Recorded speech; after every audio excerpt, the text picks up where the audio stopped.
Hello viewers, সবাইকে স্বাগতম নতুন একটি ভিডিওতে।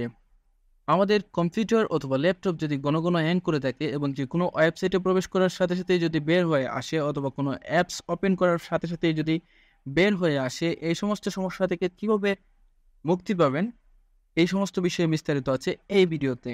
সো অবশ্যই ভিডিওটি আপনার জন্য খুবই প্রয়োজনীয় হতে চলছে। সো এজন্য আপনাকে যেটা করতে হবে, আপনার কম্পিউটারকে ফাস্ট থেকে সুপার ফাস্ট করার জন্য আপনাকে প্রথমত উইন্ডোজ আর প্রেস করতে হবে। উইন্ডোজ আর প্রেস করার পর এখানে দেখতে পাবেন একটা সার্চ বক্স আসবে। এই সার্চ বক্সে আপনি জাস্ট সার্চ করবেন এমএস কনফিগ। এমএস কনফিগ লিখে আপনারা ওকে বাটনে ক্লিক করবেন। ক্লিক করার পর এখানে দেখতে পাবেন অনেকগুলো অপশন আসবে। অনেকগুলো অপশনের মধ্যে বট নামক যে অপশনটি আছে, এই বট অপশনে ক্লিক করবেন। ক্লিক করার পর এখানে দেখতে পাবেন অ্যাডভান্স অপশন। এই অ্যাডভান্স অপশনে ক্লিক করবেন। ক্লিক করার পর এখানে দেখতে পারতেছেন নাম্বার অফ প্রসেসরস, এখানে কয়টা ড্রাইভ আছে আপনার, এই ড্রাইভগুলো আপনারা কাস্টমাইজ করে নিতে পারবেন।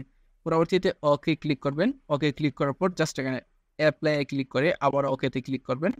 ওকেতে ক্লিক করার পর পরবর্তীতে আপনাদের স্ক্রিনে শো হবে রেস্টার্ট অপশনটি। আপনারা এখান থেকে রেস্টার্ট করে নেবেন এবং কম্পিউটারটি কিন্তু সুপার ফাস্ট হয়ে যাবে। আর যদি যাদের রেস্টার্ট অপশন আসবে না, তারা আপনারা উইন্ডোজে গিয়ে রেস্টার্ট দিয়ে দিবেন।